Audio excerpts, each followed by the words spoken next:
One thing I don't like about becoming older is that I'm starting to like when older actors play young teenagers. Oh, you creep. Which I used to hate, but now I'm like, I can relate more to them, though. Because if you put an actual teenager on screen, I'm like, this little twerp, get him off. I can smell his arthritis. Yeah, his arthritis, as all teenagers have.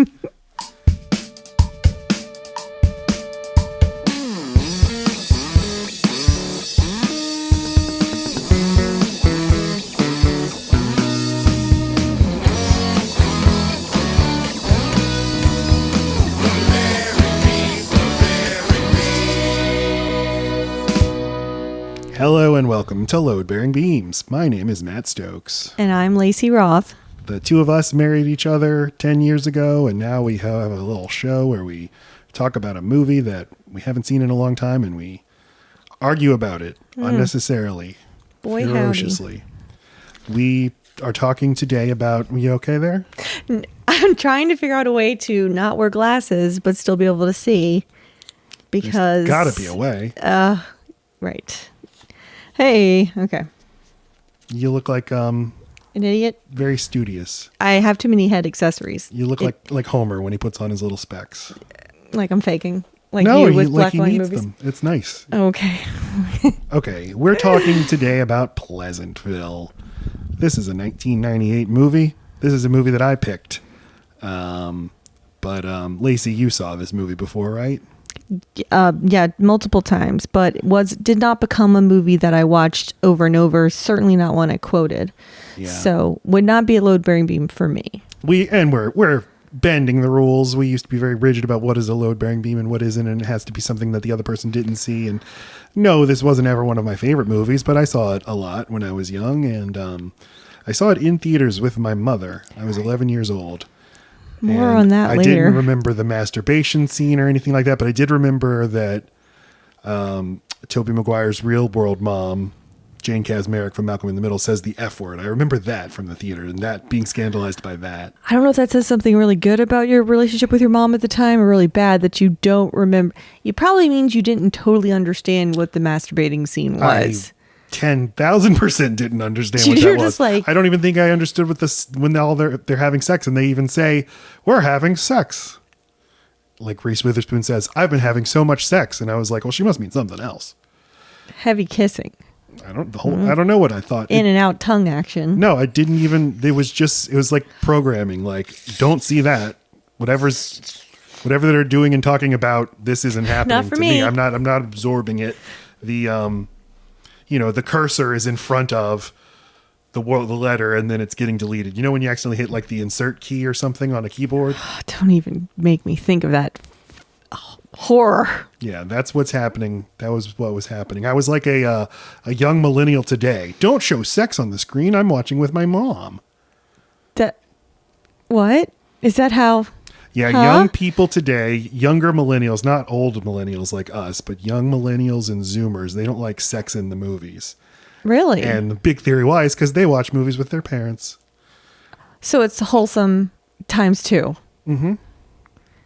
They don't want to watch. It's true. They get their porn from anime short videos on YouTube, right? They don't need it mixed in because, well, when we grew up, if we didn't see it in a movie, we weren't going to see it at all because we sure weren't going to see it on TV with advertisements. Couldn't even see any curse words or any kind of real action. So maybe we needed it more in movies so we could see some nipple every now and then.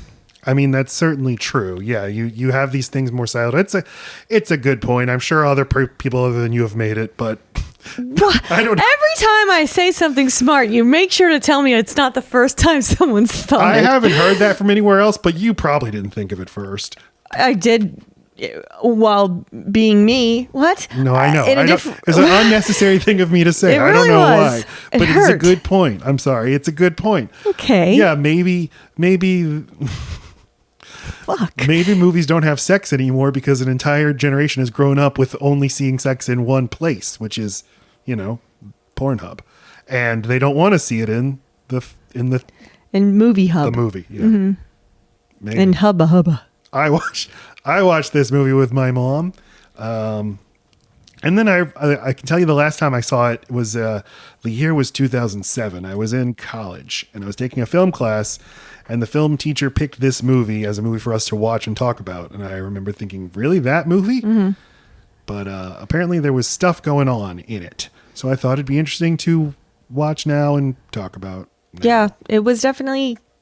It has some weird kind of effect on looking goofy. But in retrospect, looking goofy, but it's not a goofy movie at all. It's not even an extremely goofy movie. But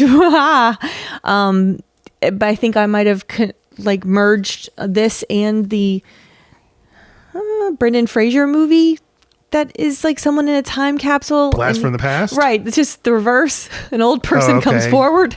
Yeah. Yeah. Like a goofy fish out of water movie, but that's not what this is. No, it's not. We'll get into it. We will. Blast from the Past, I only remember Dr. Pepper being warmed on the stove. Oh, that was in that it's movie. got all your salt for the day. Which is... Yuck. Maybe we should try it, though. I mean, you can make some sort of caramel. All right. Okay. Here's what we do. Yes. Is we predict ahead of time. What are we going to think of this movie after we saw it? So, what did I think? Your pre-movie predictions, Matt, were my Pleasantville prediction. Okay, thanks a lot. Your intro's fucked up mine. I picked this movie and I liked it a lot as a young man, but I haven't seen it in a long time. Long time. I thought when I picked it that it might play better today than it did at the time, that it might say things about the world that are strikingly relevant. But then I see that Roger Ebert gave it 4 stars, which makes me think that this could be some American Beauty bullshit. I always seem to say that I predict I'll like the performances, what a cast this movie has, and dislike the direction. But that's what I think will happen. I'm getting better at reading. And I need to write better. I mean, or that at least I helpful. need to write it understanding that you're going to be reading it aloud. A lot of spaces, please. I don't need parentheticals and... I need you to skip a line. Okay. That's the thing that helps me. Bullets make me focus my brain. I don't need a bullet. I just need a line space. What I meant by that is there was just a type of movie that Roger Ebert loved raving about, and usually it was like an American Beauty type movie where... What is an American Beauty type movie, Matt? Just the desperation and beauty of middle-class Americans and their tragic little lives, and isn't it so grand? And bleak and white. Crash, I think, is another. And there's some of these, movies, just sort of studio mid-budget movies from the 90s that maybe time has forgotten and critics weren't that into at the time. Mm-hmm. You revisit them now and you're like, wow, this is amazing. Why didn't anybody talk about this at the time? But Pleasantville, I come to find out, was very, very critically acclaimed at the time. Huh. Which made me think, wait, when I realized that before watching the movie for this show, I thought, maybe it sucks. What a weird thing, because it kind of works to the theme of our podcast, how nostalgia plays a role in memory. And it's like, because this movie, it seemed to be, the point was to bring up nostalgia, or at least if you just watch the trailer, it's like, oh, I'm supposed to, it seemed like it was cheating, when it's actually kind of talking about something sort of profound. So because what gets remembered in my head is the aesthetic of it, mm-hmm. I think, oh, that was probably just a goofy movie trying to play on some shit that the people who were bringing their kids to the movies at the time would have cared about, like Howdy Doody. And that people at the time maybe wouldn't get it. Did you think that? No, again, I thought this was a silly movie. Like, it has this weird. I completely erased that it's kind of serious. It starts as it's classified as a comedy. It's a liar. It is very comedy forward for the first 30 or 40 minutes, and then that kind of just goes away and it just becomes like weepy drama. But it has the issue of being a comedy with no one I like. I end up liking the kids. Wait a minute. Oh, as in characters? Characters, yeah. Like I don't care for Tobey Maguire or Reese Witherspoon's characters at all until they start getting colorful.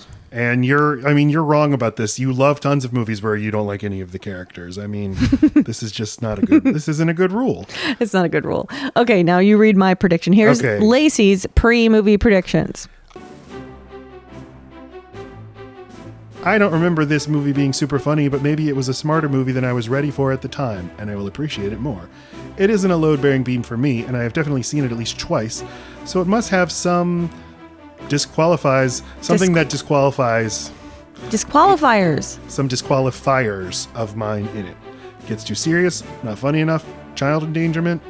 I was right about 1/3 of that. I don't know. 3/4. What do you think? I nailed it. No child endangerment. No shit. That's why it's one of the options. I'm not saying these are the items that are going to happen. I'm just guessing. I'm listing my disqualifiers for why something is not really rewatchable for me. And it's not that child endangerment makes it to where I won't watch a movie. It depends on how it's handled. I don't need something hilarious, but there needs to be a right balance. And I haven't totally been able to put it into words yet. Fuck you. I know what I'm talking about. We're getting way too prescriptive. You can just like something because you like it. I'm just saying it's interesting that it is a movie I bothered to watch more than once, but not a movie that kind of became... It happened at the right time for it to have been a movie I'd watch a lot and care about a lot. It's not a quotable movie. It's not. There's no quotes in it at all. And that maybe Honey, that's I'm home. Where's my dinner? I think there's quotes. Those are all tropes from other shows. Those are quotes. That doesn't make them not quotes. No one quoted this movie. This movie is unquotable. It's not. That's not the point of this movie. That's like saying Moonlight isn't quotable. It wasn't supposed to be. I don't know how you even measure this. How do you know nobody quotes this movie? What? Like in the way that someone says, and I don't mean like in like a fucking LinkedIn post. I just mean in that it little sound bites made their way into someone's vocabulary. I'm not always going around going, honey, I'm home, and thinking of Pleasantville. I'd be thinking of any other kind of... Don't most movies we covered not have things that people say in lexicon? Not any of mine. All of mine are movies I quote. Every movie, but every single one. Yes, I'm only talking about me. I'm saying that there was something not sticky enough about this movie for my simple brain at the time to have made it a load-bearing beam.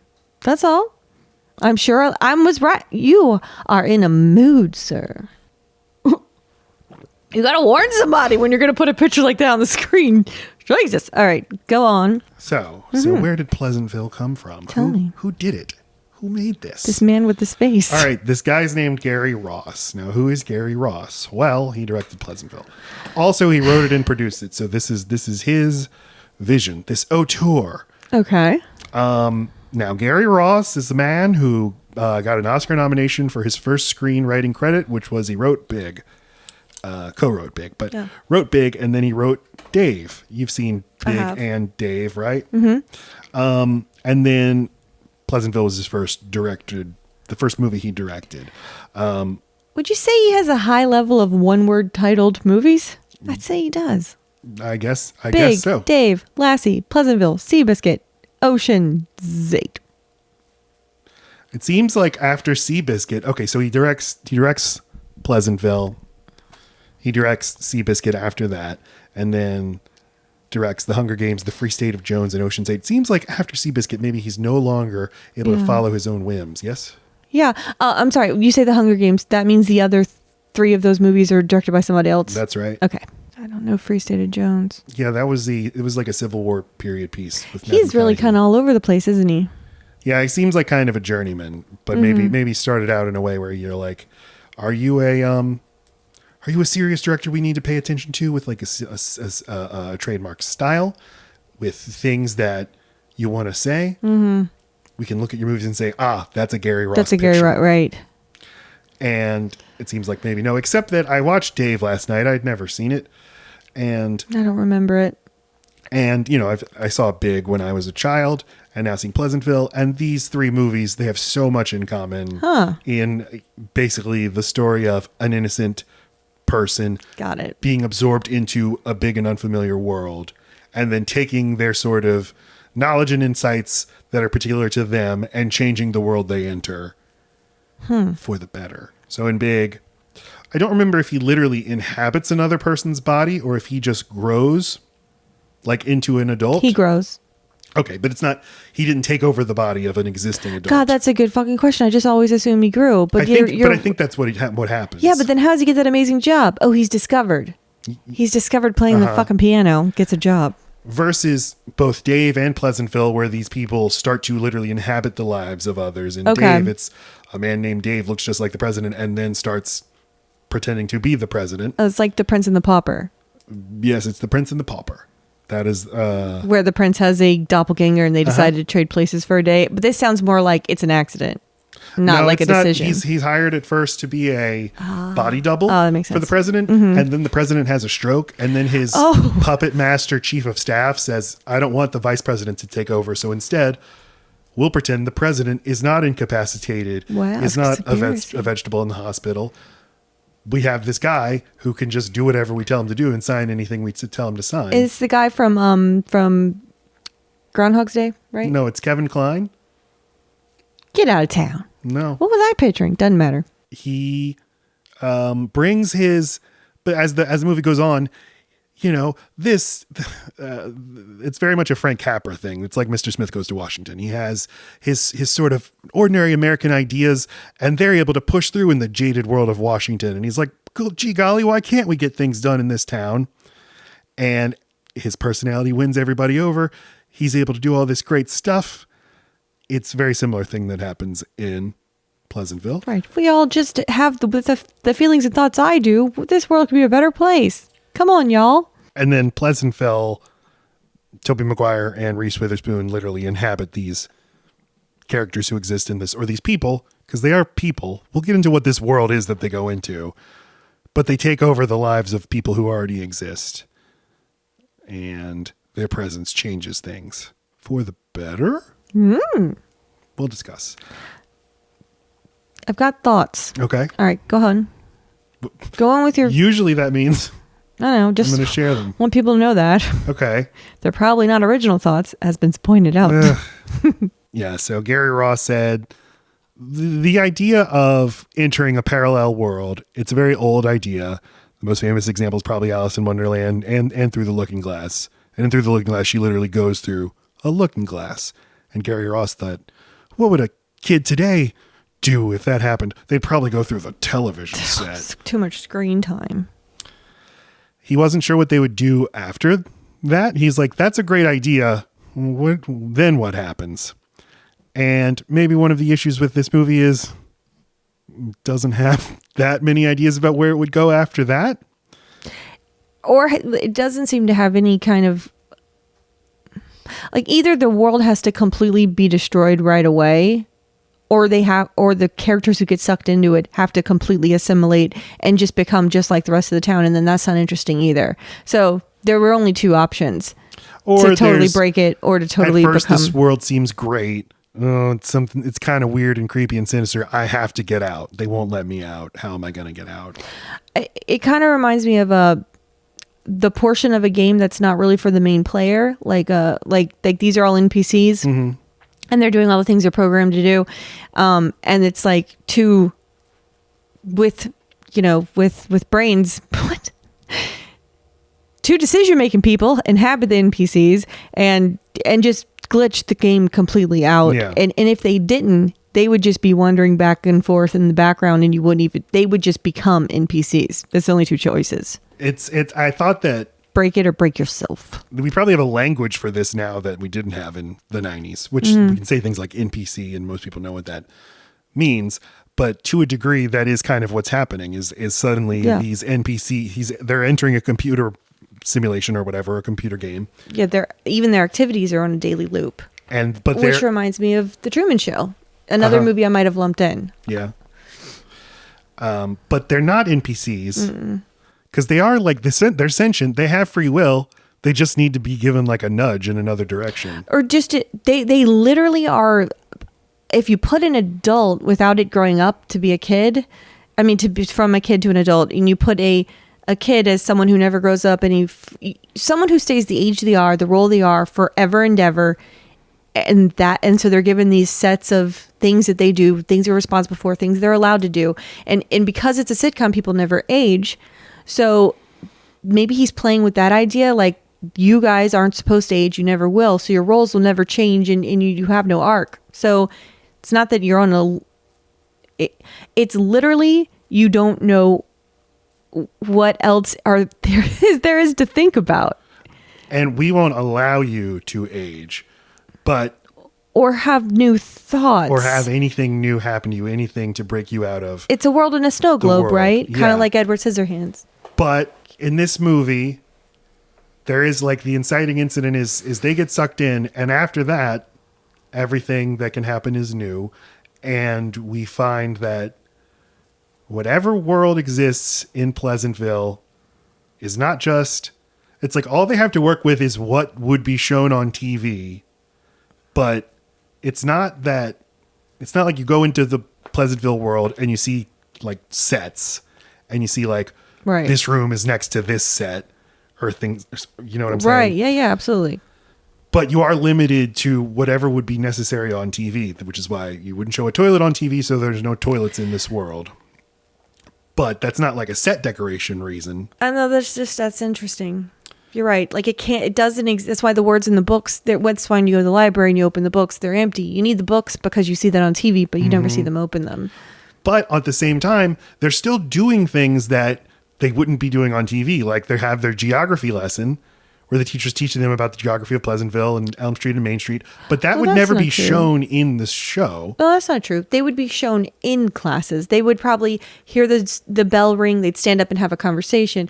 So the prop of a teacher, the prop of whatever it is that she bothered to scribble on the board and that in their books, even if they're not open, those would all be there in a scene, enough for them to exist. The drawing on the board or the map on the board of Elm Street and Main Street? Think about whenever TV didn't have the clarity it does now and how little you could really see what was in the backgrounds of things. I mean, anything could have been a big, giant cock. I mean, it's just that they just need to have a teacher. They just need to have some kind of consequence if they're saying anything too loud or getting rowdy. It's just, just a set device. These people are reacting to what they're being given, which of course begs the question, who's giving it to them? What is their understanding of this world? I think the only thing that makes sense is a snow globe. Everyone has a role. Everyone does exist, but you're so limited in what your options are that you just do the same thing over and over and over and over and over and over and over again. Because what is the use of growth if you don't have any room to grow? Gary Ross said the main thing that he was trying to communicate in this movie is about sort of the poisonous nature of nostalgia. This is what he said. He said, quote, "And that kind of false innocence or false values, the way nostalgia provides a world that never really existed, is not really an answer or solution for anything, however much some political leaders would like us to believe it. I mean, this was a direct reaction in some ways to I want to build a bridge to the past or I want a kinder, gentler time. As if an answer to the complexities of today's society was a return to the simplicity of that particular time," which is what I think makes Pleasantville relevant now. Very. Yeah, make America pleasant. It's everything. It's repeats. We're living in Pleasantville. Every political trend, every cultural trend, everything just keeps happening again and again and again. My first note whenever we were watching the movie was, oh my God, a movie about nostalgia that's making me feel nostalgic for the 90s. Because there's not a more 90s opening. The sounds of the TVs, channel surfing, the preview channel, the scrolling blue, here's what's on next. I have a whole slide about the preview channel. Yeah, oh God, it makes me like happy and want to describe it to our kid. I've watched these YouTube loops, and then like I want that instead of the fake fire in front of our fireplace next Christmas, please. I want this, but like it makes me want to explain this to our kid, and then I remember how boring it is to do that. Yeah. And it's like, damn it, I want a kid that wants to know. Yeah.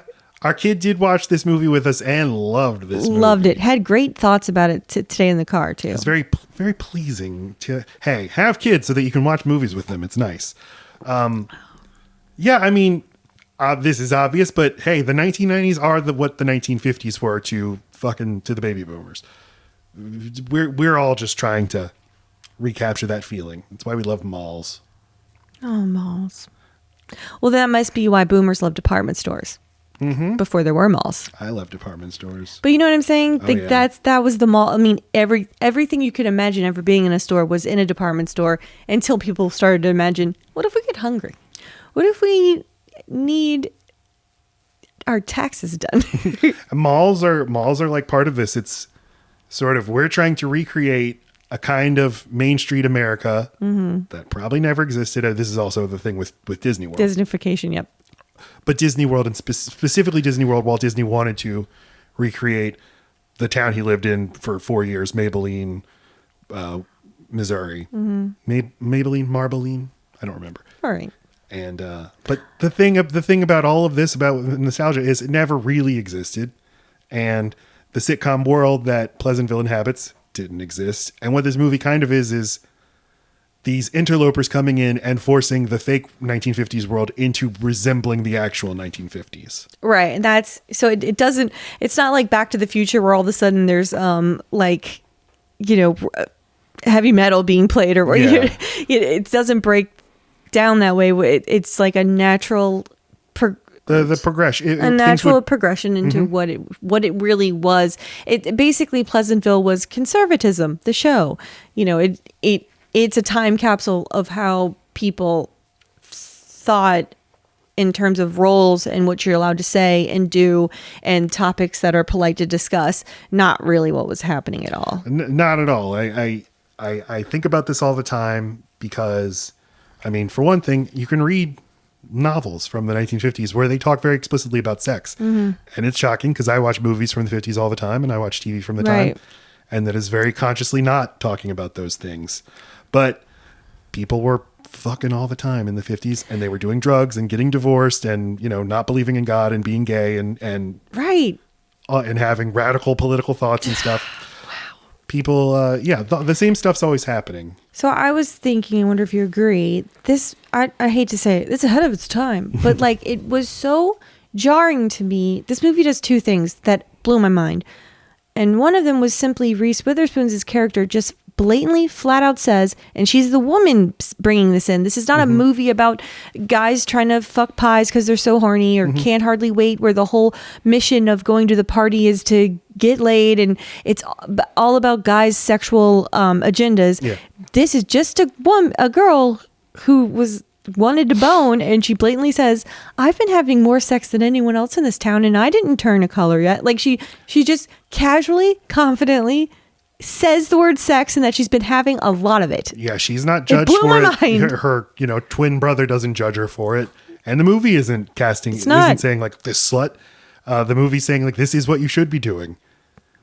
I just can't think of another movie during this time or even a few years after it where a woman or a female character could just talk about how horny she was or did just flat out say, this isn't the whole plot of the movie.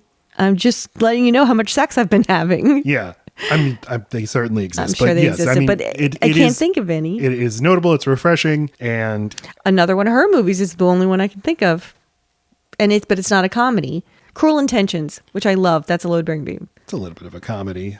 But let's talk about that movie soon. I've been wanting to. Yes, let's. Maybe we shall.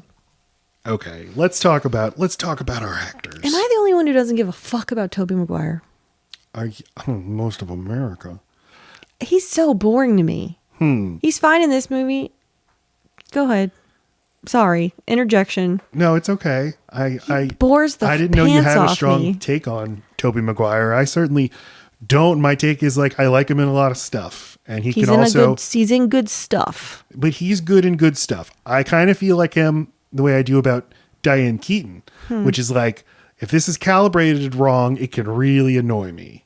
Okay, but I think he's a good actor, especially early in his career. I think he's very good in this, and he's very good in The Ice Storm and in Spider-Man. This Boy's Life is a movie that's special to me, and I don't remember what is this term you've got here. This Boy's Life? Underneath it? Oh, well, I said he debuted in 1993 in This Boy's Life, and then an aside, I put Leonardo DiCaprio was the lead of this movie, and he was also obviously a member of the Pussy Posse. What is the Pussy Posse? That was their band, their gang. Is it in the movie? Or Leonardo DiCaprio and Tobey Maguire had real life gang of people of guys. Fuckboys? And I think one girl, I think it was Sarah Gilbert, and they just like to fuck a lot. What are you talking about now? How have we never talked about the Pussy Posse? Please, this Google. Is insane. Okay. Pussy Posse, please. The unauthorized history of the Pussy Posse. What in the ever-loving fuck? Who are these people? Okay. Look, he's showing his pussy. So Lucas Haas, Harmony Korine, David Blaine, I forgot him, Jay Ferguson, Josh Miller, Ethan Suplee, Kevin Connolly, Scott Bloom, Justin Harwick, and occasionally Sarah Gilbert. Can you please show me a picture of Sarah Gilbert? She's from... Just show it. Okay. Show it. Is that who ate Gilbert's grape? Is Gilbert's Grape about her pussy posse? Maybe. From Roseanne, right? Oh! Isn't she a lesbian? Yeah. Now I get That's it. why she was allowed to participate. But Well, there she are could stories. just These give guys it. love to party. And love to pop pussy. That's right. But this is this is coming after the ice storm, deconstructing Harry, Fear and Loathing in Las Vegas. This is before Spider-Man or Wonder Boys or the Cider House Rules. So that's where we stand with Tobey. With That is a really helpful slide. Thank movie. you. Oh, Hey, you're welcome. look. Reese Witherspoon. Oh, I meant to put this. Tobey Maguire's 23 in this movie. Wow. I used That is to, a baby face assassin right there. Yeah. One thing I don't like about becoming older is that I'm starting to like when older actors play young teenagers. Oh, you creep. Which I used to hate, but now I'm like, I can relate more to them, though. Because if you put an actual teenager on screen, I'm like, this fucking little twerp, get him off. I can smell his arthritis. Yeah, his arthritis, as all teenagers have. All right, Reese Witherspoon, aged 22 in 1998. I mean, but her face is flawless. It won't wrinkle. It is wrinkle resistant. It's like one of those shirts that you buy when you're a girl on the go. Hey, you know what I learned about Reese? What? She was born in the same hospital as our son.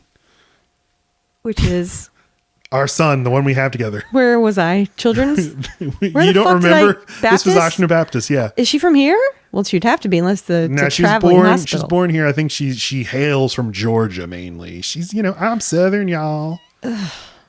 They didn't have hospitals where in Georgia. Travel all the way to New Orleans. Okay, she broke out in 1991's The Man in the Moon. This is not the Andy Kaufman movie. No, I know it's one of my movies, but it's, Really? but it's too sad to be one that I'm willing to watch. Okay. Prior to Pleasantville, we have Fear. We have Twilight, not the vampire Fear. movie. An Overnight Delivery, still to come. Cruel Intentions Election, American Psycho, Legally Blonde. Let's go. I do love her. Okay. You do? I love her. Mm-hmm. Yeah, I do too. I love her little wrinkly little And she face. is Her little she's great in this movie. Hey, everybody's great in this movie. She's wonderful. Jeff Daniels is wonderful. She just basically disappears just checks out of the movie. I'm not in this anymore. She really, when she minute re-enters, 45. I'm like, oh, that bitch was reading this whole time. Yeah.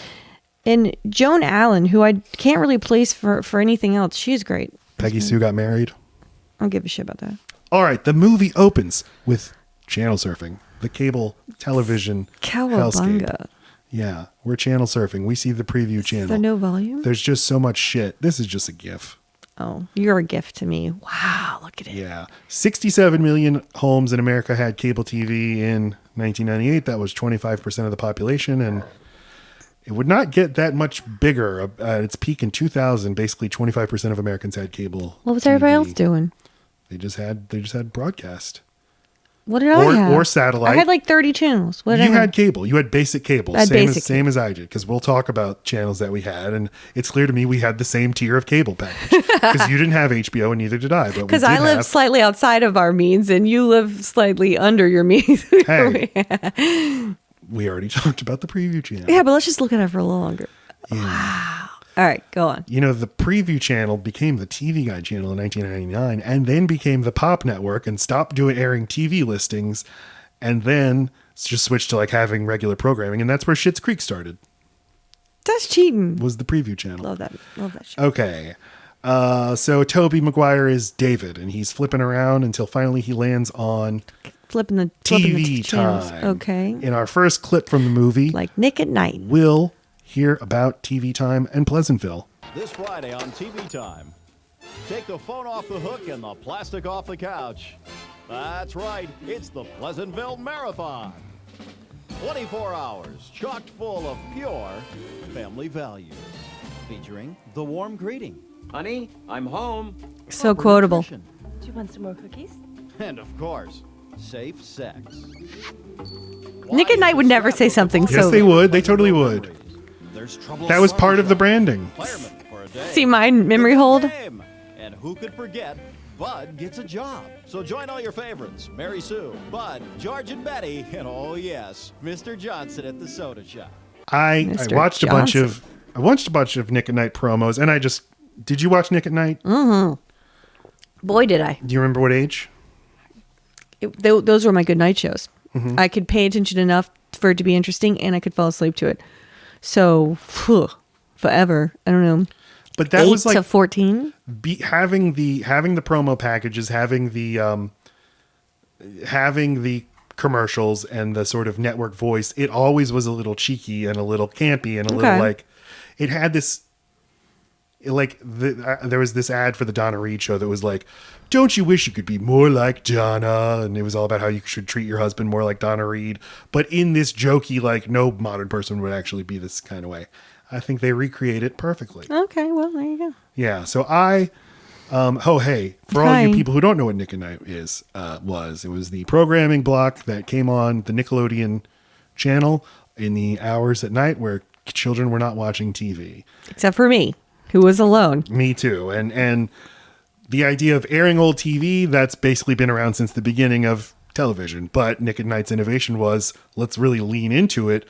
Let's present this let's present it as curated, as nostalgic, and we'll have our own sort of graphic design schemes, and we'll have interviews and trivia contests and stuff. We'll make this exciting. This isn't just bullshit that we got for cheap. Can I just tell you right now? The Partridge Family, no. Mork and Mindy, no. I Love Lucy, fuck yes. The Bob Newhart Show, all right. Mary Tyler Moore, fuck yes. Dick Van Dyke Show, fuck yes. Mm-hmm. Those are my go-tos. I decided, let's look up what was airing on Nick at Night. What was airing on Nick at Night the night that this movie debuted in 1998? Okay. I spent much goddamn time looking for, I could just look up the TV listings. No, I wanted the TV focus from the Times-Picayune in 1998. Jesus Christ. I dug around for so long to find this. Okay, well, now I'm going to do this now. Brady Bunch? No. Wonder Years? Yes. Happy Days? No. Laverne and Shirley? No. I Love Lucy? Yes. Bewitched? No. Do you feel the same way? No, I liked the Brady Bunch and I liked Laverne and Shirley. And I liked all of these shows. The Wonder Years was my favorite. And the Wonder Years that aired that night was 7 years old, which is weird. Like, I Love Lucy's 50 years old. And yeah, the Wonder Years from 1991. TV listings. This surely isn't interesting, but I worked on a TV show for a public broadcasting channel. Rolled my eyes so hard. Mm-hmm. Well, it's true. It's so true. And it was a PBS affiliate, but it was a PBS affiliate, but it's the shitty of the two PBS channels in New Orleans, and I think it has lost its PBS affiliation status. This network was owned by the Catholic Church, and it bought this channel so that it could air Catholic masses, and then it's like, hey, we'll sell the rest of the time. My soul just left my body. And so I worked for an attorney who bought himself a TV show, and he put me at $12 an hour in charge of it, in addition to my main job. You wrote and for no more orchestrated money. Everything. Yeah. Yep. Okay. I still have nightmares about this. He was obsessed with, when you go on the TV channel guide, the on-screen guide, and in the newspaper, which he read, I want to know which episode of my show is coming on. And I said, well, I don't know how to tell whoever controls that what we're doing. And he's like, well, you find out. And it was truly just like running into a wall of like, who does TV listings? Where does this information come from? Who controls this? Where's the central TV listings database? Surely you could have asked the production. I did. And they said it's this weird nebulous organization. And I'm like, well, how can we get in touch with them? He's like, you don't. You don't. They come to you. All right. Yeah. I'll still be like, did I ever figure that out? No. No. It's just like all the holiday cards that are in our attic. Hey. Well, we get a little taste of the real world. Where does Tobey Maguire live? On this weird street where it's just a bunch of identical houses and there's nobody in sight. He's got all the pleasantness, not all the Ville. There's like, we can see even the real world of this movie is also trying to sort of recreate a sort of safety and cozy suburban aesthetic. This goes to my snow globe idea. Mm-hmm. It's the entire town is surrounded by mountains. So the whole time you feel like you're protected. Even in the real world, you're in this little bowl. You feel like you're in a bowl of soup. Mm. So it gives you very Truman Show vibes. Can I ask, we're supposed to be rolling our eyes at like the modern day narrative, right? I mean, they're trying to show how shit it is. And I feel like they hit on all it was just a shit back. I don't know. I feel like it's really overdone. Wait, to be clear, so the stuff that's in the 90s. In the 90s, the modern day story of this movie, they're showing you all these examples of how just deprived and not wholesome our reality is. And like, is There's the lots of- audience supposed to be agreeing with it? The audience who is also in the 90s looking at it, like, yeah, we do that. Yeah. I don't know. I don't either. I don't think so, because I think they would lean more into it. I think there would be things like, I think like you'd see like more tattooed teenagers and I guess. But to then show it's like how different things are now. I know I'm not supposed to think Tobey Maguire is cool, but I also don't buy that the sister is cool. There's nothing Why about her not? friends or her that reads as cool. They just seem like a small clique of friends who are down for Bone Town. But she's Reese Witherspoon. Yeah, I mean, there's that. So- They just don't give her like the hottest of friends. The teenager stuff is not very well observed. I mean, she's Yeah, like, it's not "You the gonna point." watch the concert on MTV tonight?" Right. That was like, okay, that's a 45-year-old writing that Right. line. But we do meet Tobey Maguire at school, and we think he's talking to a hot chick, but it turns out hate this scene. Why are he's we watching? not. Well, I just wanted So to point out that boring. basically in Spider-Man, the exact same thing happens. Oh, okay. Which is you think he's talking to Are you- somebody, but then we cut away and realize they're not even standing near each other. Are you telling me that a member of the Pussy Posse is afraid to talk Struggled. to real girls? So he demands in his writer before signing onto a movie that he be 500 yards away from any hot girl that he's going to speak to. Is that what you're telling me for this movie? And Matt, whoa, that's so weird. Waving at MJ. She knows me. Yes. He just Oh, spliced no. in. It cut from Pleasantville to the Spider-Man movie, and I was not ready. Nope, she's waving at her friends, not me. Okay, all right. All right, but like, what else do we know about this guy? David likes to watch the show Pleasantville. He doesn't have that much luck with the ladies. What else do we know about him? Well, he seems obsessively into whatever he's into that makes him feel safe. That is his. He seems like he feels unsupervised, and so he seems like he's taking on the mom and dad from Pleasantville as like his surrogate parents. He's just bouncing around. He He's does- untethered. He has. I was going to say untethered. That is what it feels like. I mean, he's going. His parents seem to be going through a relatively recent divorce. They're definitely not. Maybe because the kids are kind of older, they're not being protected from like the adult talking and discussions around their parents no longer getting along and not living in the same house. But we need He to get. seems cool enough. He's got one friend. The friend's normal. Yeah, and the friend like mean, indulges him in his right, Pleasantville trivia. Yeah. Yeah, I think the movie probably could have done a better job establishing that he's depressed or just something else that's going on that would actually like attract him to the world of Pleasantville. It truly felt like they threw away this is a movie with a wraparound story that the movie doesn't seem to want. Mm-hmm. It's like, can we just go to the Pleasantville Park? That's true. Yeah. Man, what if the movie started in Pleasantville? Okay, fuck, this would be amazing, but the trailers would ruin it. But yeah, if it starts off in black and white, and better yet, it's in 4:3 aspect ratio, which this movie doesn't do. I wish it had been in a square aspect ratio. And then as things start to open up, the movie could expand out into a movie. Okay. That's good. But if it started that way, and then our introduction to the Bud and Mary Sue characters is these guys and they're confused, that would be cool. Yeah, I don't know how soon you'd have to reveal that shit, but yeah, that would be difficult. Again, you'd have a real preview issue. Yeah, you would. But hey, that's anyway. they never cared about that. Jennifer, aka Jen, she's cool. She fucks people, and she and David are twins, but she thinks he's a total dweeb.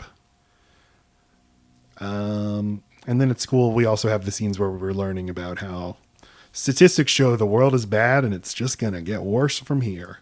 Oh yeah, the montage of the teacher Yep. describing how we're all doomed, and now we're living in the doomedness. If only they knew. Yeah, we did have to point out to the 13-year-old that 1998 was the good old days, kid. Our 13-year-old. We didn't Our just 13 invite a 13. Our 13-year-old. Yeah. So their mom Bud is eating his.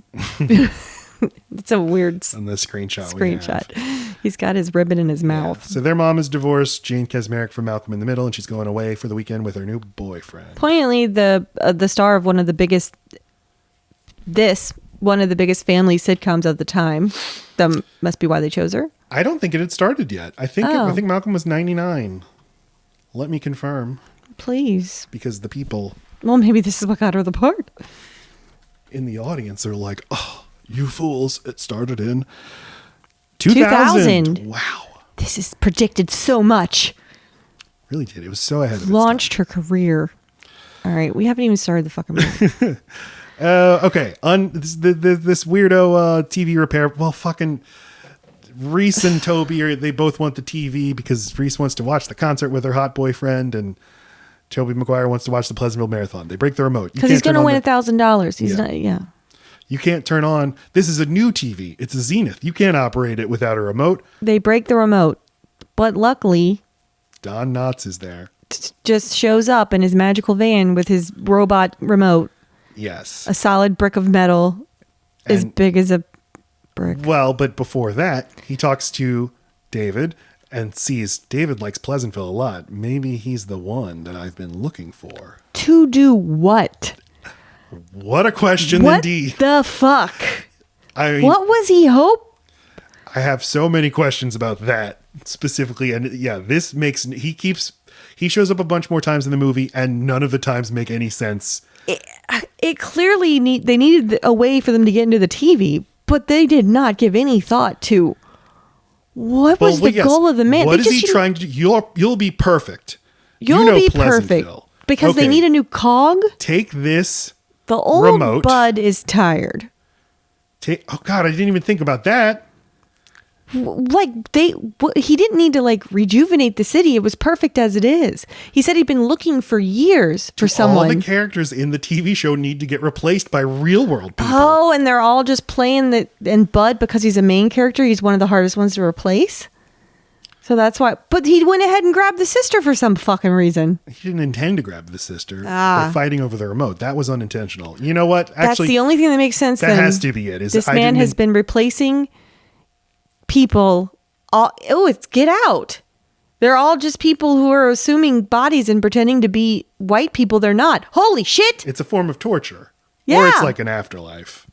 As you die and you have to go into a TV show. That is, black people have an act white in white bodies. What? Get Out.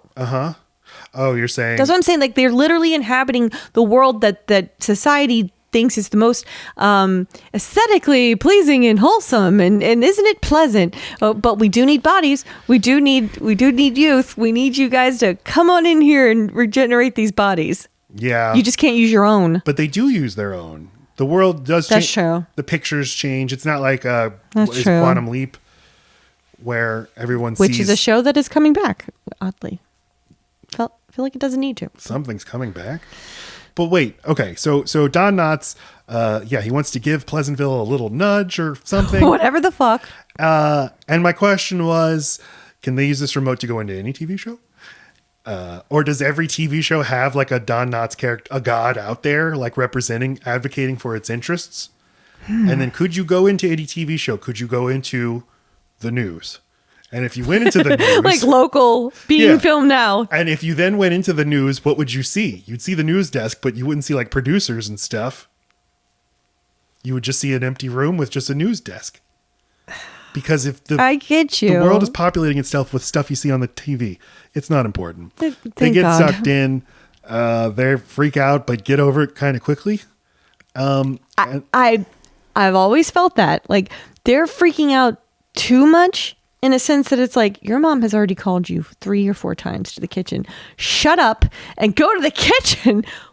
So like they're giving me this stress of like, the mom's gonna know you're not real. The mom's gonna know you're not real. But then I also think, why aren't they freaking out more? It's not a satisfying getting sucked in moment. And the unsatisfying answer is because the movie needs them to not. I mean, we need to Needs them to have move a on. story. I mean, there's a degree to which you're creating a fantasy world, and you can kind of get by if you just like Address it. yada yada yada over lots of stuff, Right. And then Look, the I'm audience just worried. needs to be like, okay, I accept it. I'm not going to have answers to all of this, and that's okay. Or you can be like, have like a George R.R. Martin world where everything is explained and everything has rules and everything has geography and stuff. So I kind of like this fantasy world, but they do seem to get over it very quickly. But what else can they do? Wait, you have an interesting point there on that slide. Parents are ready for them to eat breakfast because you got to eat breakfast before you go to school. And of course, it's a giant breakfast that includes a ham steak. And then after they wolf down this breakfast, they're walking to school, and Reese Witherspoon says, "Oh, that like hog fat, I can feel it in my stomach." which means that people in this universe like do have to shit. I'm going to stop you right there. No, because the polite ways of the 90s sneak in here. Okay. It's showing their limitations as current people. She says, I'm going to hurl. They refused to make a female character say they need to take a shit. In the 90s, you did not do that. So she That's is running true? you're allowed to throw up Okay. or have funny diarrhea as a man. That's it. You're not allowed to have a casual shit as either gender. You make a great point, as any gender. You make a great point. Just in showing that people's bodies kind of function at all does seem to suggest. It's suggested, but it's funny in a movie about sensibilities, in a movie about what's polite to put on TV. It's funny that the sensibilities of the time it was made it looks dated and not with the times and not loving to humans. Do you not think kind that to a people. movie today would have a teenage girl say, I need to take a shit? I know it does. It Really? has. Yeah, I think in Booksmart there's that. That's what I'm saying. Like, we've done such a good job now of like normalizing things that we were supposed to pretend we didn't do for years. It made it all so much harder to just be a human. And now movies are doing a much better job of like, just normalizing regular crap. Too much. We need to go back. Oh, Jesus. We meet the parents. We have Joan Allen as Betty and William H. Macy as George.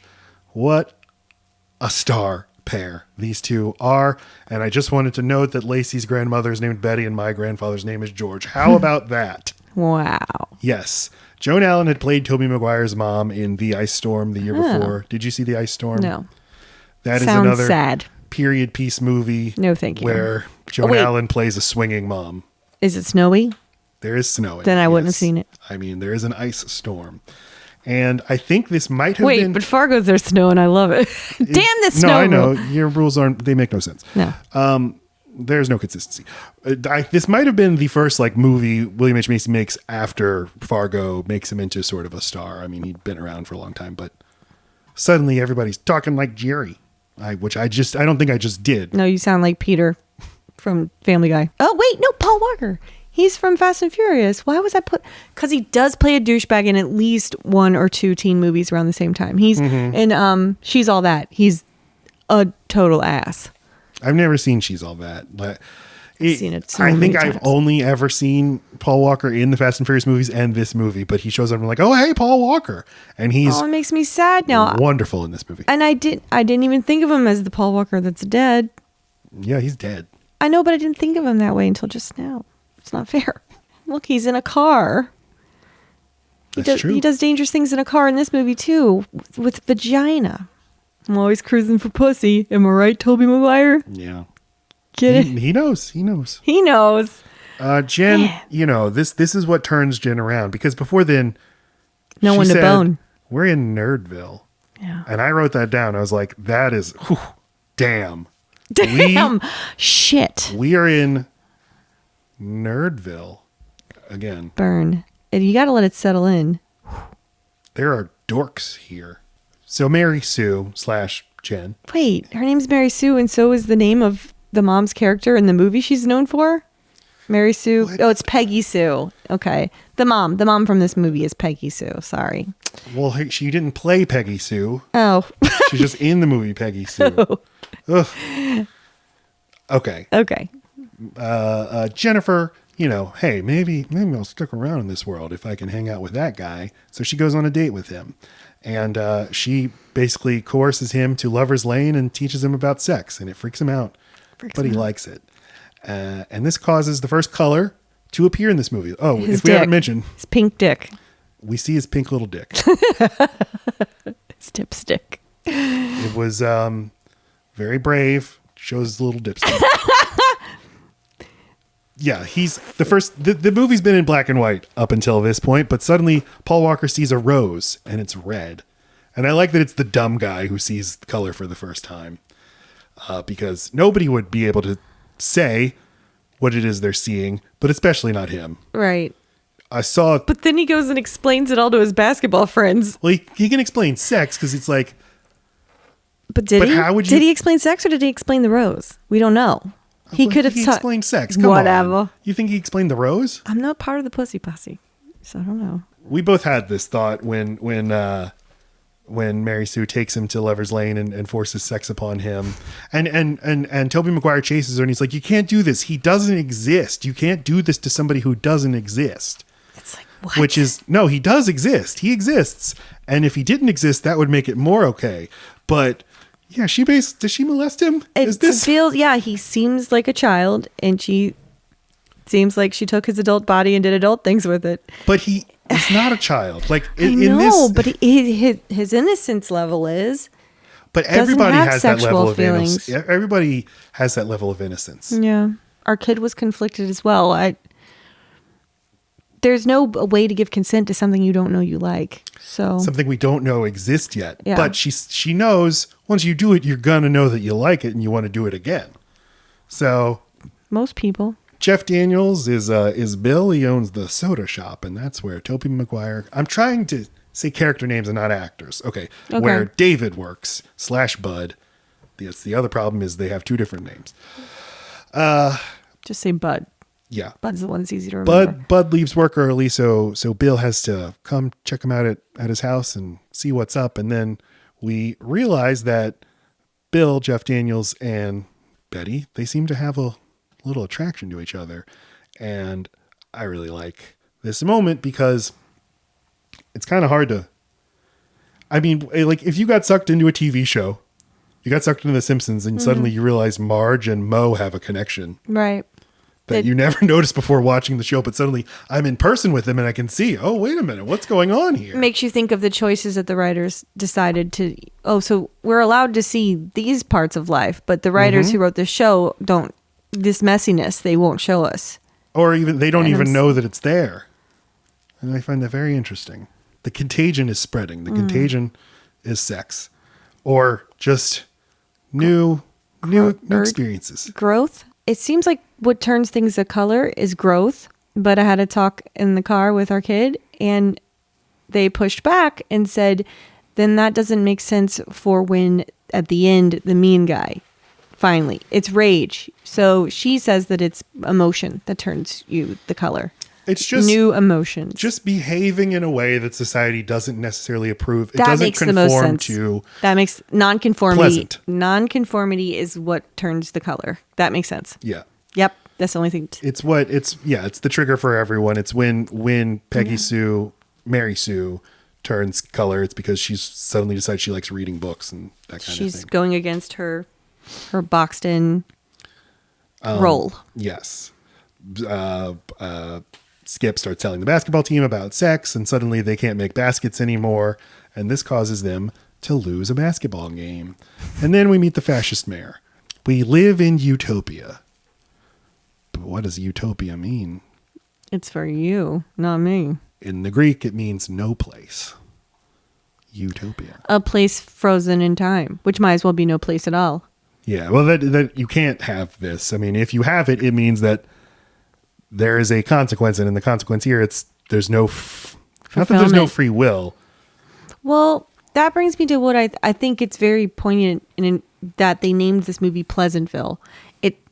It's not, I wouldn't say it's at the top of my list of feelings I want to feel. It's just, it's, and I wouldn't even say it's contentment. It's just neutral. I know pleasant means things are good rather than bad, but it doesn't mean that anyone's happy.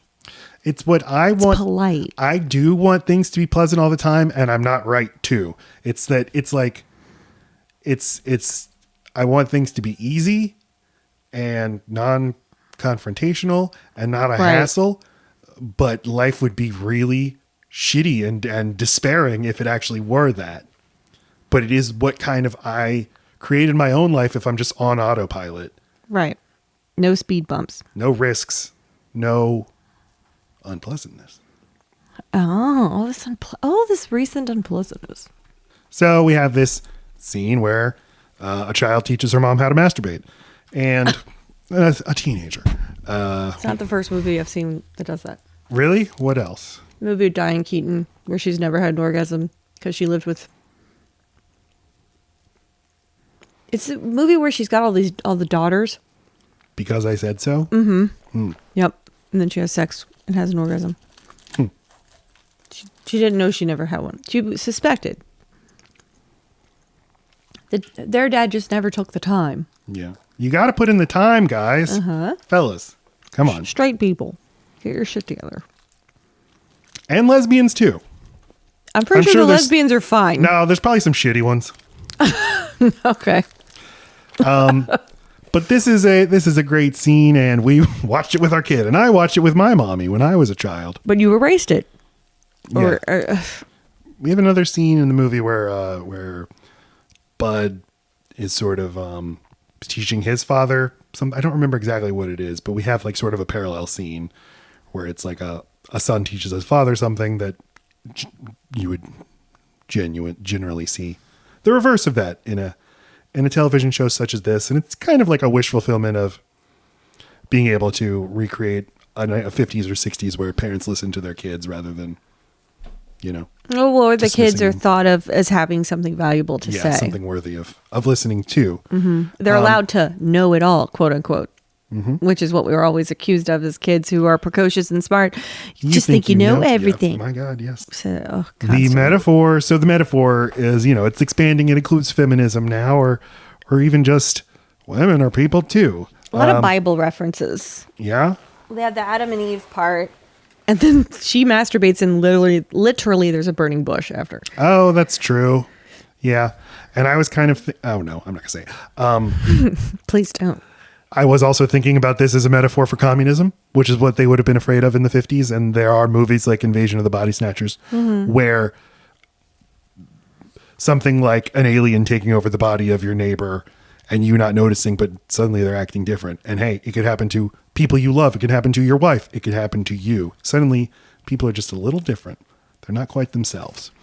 And you can also read it as, people suddenly being aware that it's possible that they're gay or that they're trans. Right. That they have never felt totally comfortable in their skin or that there's something off, something missing, something they're not getting. Mm-hmm. And it just takes someone letting you know there's possibilities to realize that that's what you've been waiting for. Mm-hmm.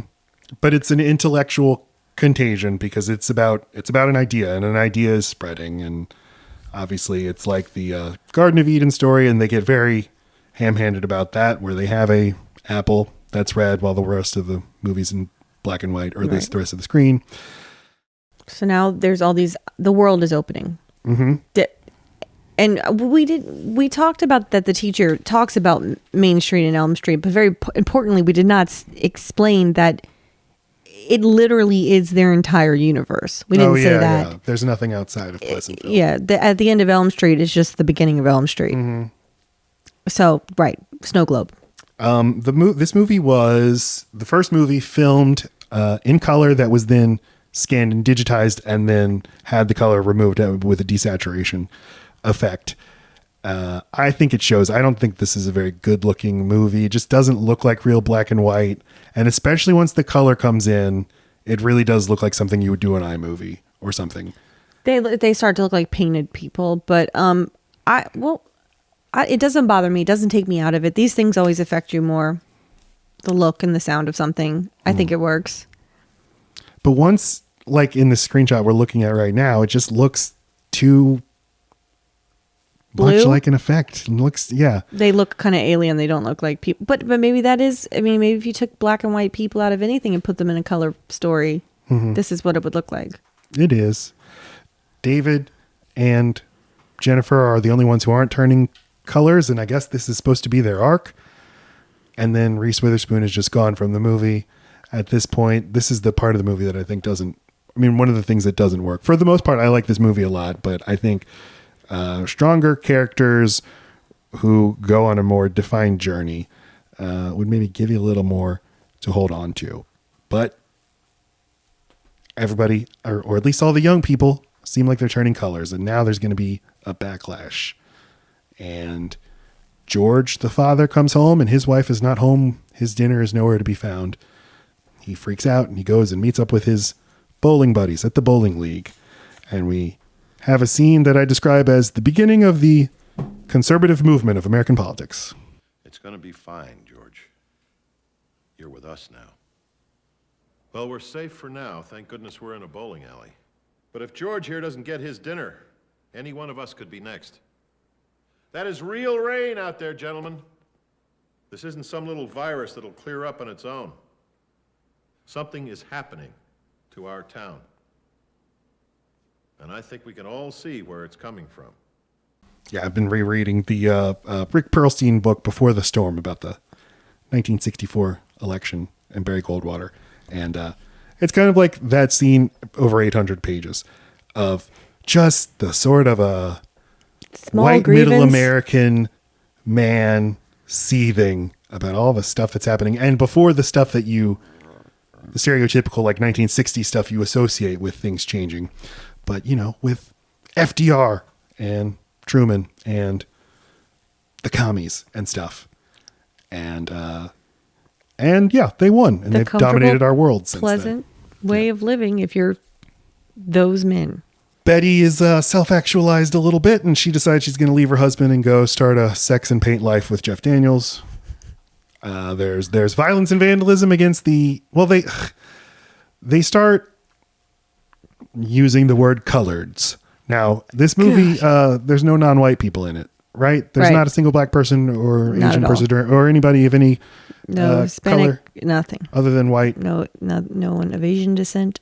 And I guess if you had included black people, who were around in the 50s, and even were on TV shows, Right. maybe it'd be interesting if like you had a black family who were also like part of that. If there was like a black man in the bowling club who agreed that things are going too far. But then, the metaphor starts to get messy. Yeah. And they are trying to make a point about that suddenly the people who are in color, they're calling them coloreds, and they're vandalizing their businesses and stuff and having segregation. You can't come in here if you're colored. And on the one hand, race as a category is totally arbitrary. There's no biological definition of race. It is a category that comes from history, from historical, political circumstances. So it's valuable to just show how arbitrary it is. On the other hand, if you remove all that history, people don't spontaneously change races. As in this movie, suddenly I was in black and white, now I'm in color. So you have the sort of body horror part of it. And then they're not bringing with them a history of Oppression. Of oppression, yes. Right. And hiding. They never had to hide before. They never had to not be who they were. They just all of a sudden are something. And that really speaks to like the white fear of it and the cis fear and the straightness of the people. Anyone who's got just a speck of other interest or in a different sexuality and a different gender or whatever, that they're the ones who are screaming that there's grooming happening and that it's some sort of contagion. And they are worried that their completely normal self could just turn into something that they don't like because of something spreading. When really there's probably a bit of that already in them, and they are just resisting it, where someone who doesn't have feelings for someone that's not their gender, or feelings of that they are not the right gender, aren't worried about any sort of contagion or someone doing something that flips a switch. It's just not. That's where all of it comes from. Then our kid said that this is definitely, it immediately looked like a movie about race, but it could completely be anything. It could. I think it works better as a sort of intellectual or an ideological contagion rather than like a racial contagion. Or at least I think this movie's better as a metaphor for fascism than for racism. Yes. A big part of fascism was we need to stop the spread of communism. People are coming with their new ideas, and their new ideas are holding us back from being our great selves that we're destined to be. Yeah, the bottom line is the people at the top are the ones that are having the very best of kinds of lives and privilege or whatever. And it literally any change in this snow globe is going to change that. So that's it. That's the bottom line. Doesn't matter what that change is. Yeah, they start the vandalism against any businesses that are in color. This evokes Kristallnacht, which was November 1938 pogrom against Jewish-owned businesses in Germany. We keep getting check-ins from Don Knotts. He's the most feudal god ever. Is that the right word? Yeah. Or he's stuck in a TV. Impotent god. Impotent. Yeah. Stop it. He's like, hey, Tobey Maguire, what are you doing? You're not doing what I wanted you to do. But what did he want him to do? What did he want him to do? And what makes it even more confusing is then at the end of the movie, when Tobey Maguire goes back to the real world, Don Knotts is like, he smiles and then drives off. Like, my work is done. What was your work? He was there in the... I must have checked out. No, he's in his truck on the street. Yeah, I got it. Yeah. But he, at the end of the movie? Uh-huh. What the fuck? Yeah. Yeah. Bud and Bill, the soda shop owner, who's starting to get really into painting naked women in murals, they get arrested and they have a trial that's held at the Chamber of Commerce, presided over by the mayor. And Bud gives this impassioned speech and then turns his dad color and the mayor color and all is saved. Thank you. Thoughts? Color savior. Yeah. Thoughts? Well, it had to end some kind of way, didn't it? And then suddenly there's color TVs. Well, yeah, but in place of Don Knotts. Only Don Knotts was ever showed on these TVs. The god that was trying to keep things the same. So now instead of God, we have the outside world. And we must destroy God, or we need to move past God. Well, it just lets Tobey Maguire know that Bud know that he's safe to return to. He's not in trouble anymore with that man. That man who had the power to put him in this place. So he knows when those TVs are full of something else that he's erased that man, not that man can take him out of this world anytime he wants. Okay. Yeah. I mean, the only time they show these TVs is to check in and to make the imposters, the invaders, know that they're fucking up. And then they show the TVs again when everything's okay. Okay. Yeah, that tracks. Thanks. But it is a woman thought. Stupid. We ate a bit too many of those. Reese Witherspoon, aka Jen, is going to stay in not Pleasantville, because she's going to leave Pleasantville and go to college in this alternate 1958 world. Right, she's going to stay in this timeline. Why? Because there's less women doctors at the time, and she is legally blonde. Oh, no. I'm crossing. Legally Blonde takes place in the Pleasantville universe. Yes, that's the only way she could have PCU. become so successful. Yeah. All right, well, David, he leaves. He gets out of the TV. How? And he uses his remote. Oh, I missed that part too. No, I don't know. Now Don Knotts allows it. So he's out. But his sister isn't, and Tobey goes up to his mom and he's like, our sister's dead. Right. But a really old lady now lives next door who knows all of her memories. Yeah. Maybe, only an hour has passed in the real world, even though it was weeks in the TV world. So maybe at the end of this weekend, Jennifer will come out of the TV screen. She'll be several years older. She'll no longer be your twin. Yeah, she'll have a doctorate. Always talking about spinacology, but Tobey Maguire, David, he uses what he learned in Pleasantville, which is how to wipe off stuff off of a mom. Very sensually. So sensual. Very tenderly. Stop with the words. And his mom is like, how'd you get so smart? How'd you get so good with the Kleenex? Well, you know what you're doing, son. Oh, God. And our last shot of the movie is, I think, the most sort of reality bending shot, because we have me and my kid figured this out this morning. Hold on, explain it. Is we have George on a bench next to, and they're both in color, next to Betty, and they're both happy. And he's like, "What's going to happen now?" And she's like, "I don't know. What do you think's going to happen now?" And then the camera pans back over. There's no cuts. Pan back over, but suddenly it's Jeff Daniels sitting there. It's Bill, the soda guy. And he's like, I don't know. Okay, this movie was considered a flop. It had a $60 million production budget, only made $50 million worldwide. I think people still use it as like a reference, this is like Pleasantville. And I noticed doing research that a lot of stuff was written in 2021 when WandaVision came out. A lot of stuff was like written a lot about of articles, Pleasantville. About Pleasantville. Mm-hmm. This is a lot like Pleasantville when WandaVision came out. So maybe that's its legacy, is the goddamn Marvel stuff. Yeah, it sucks in us all. It does.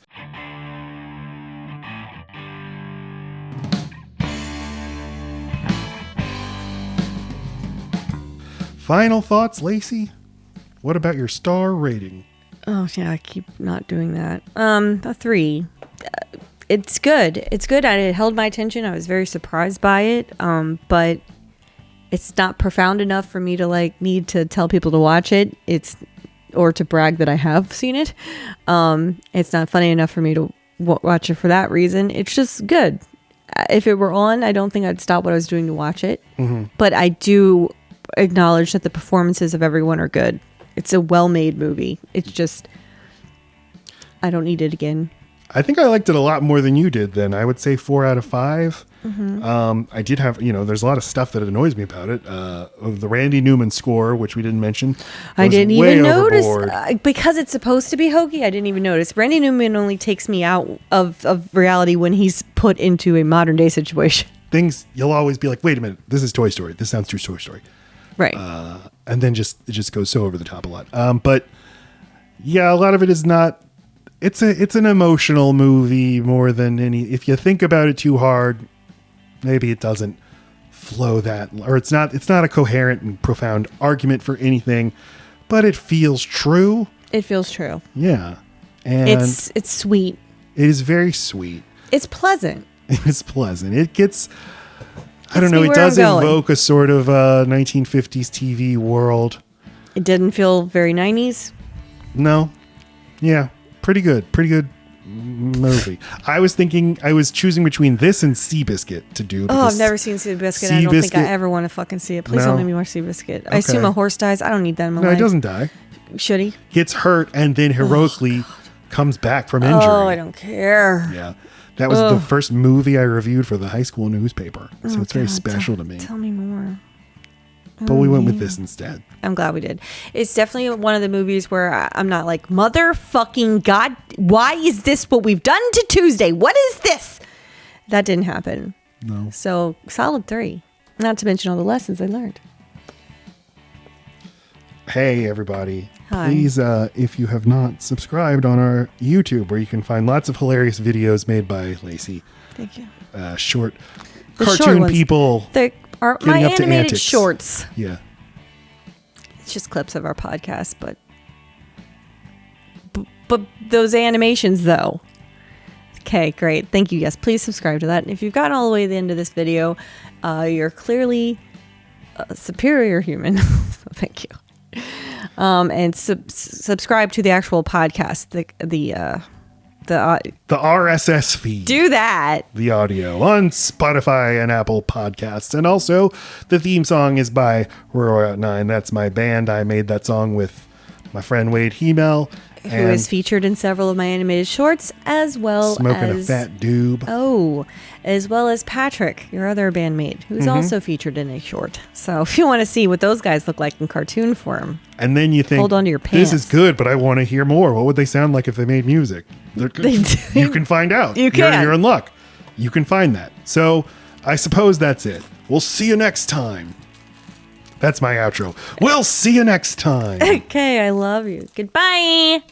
3, 4.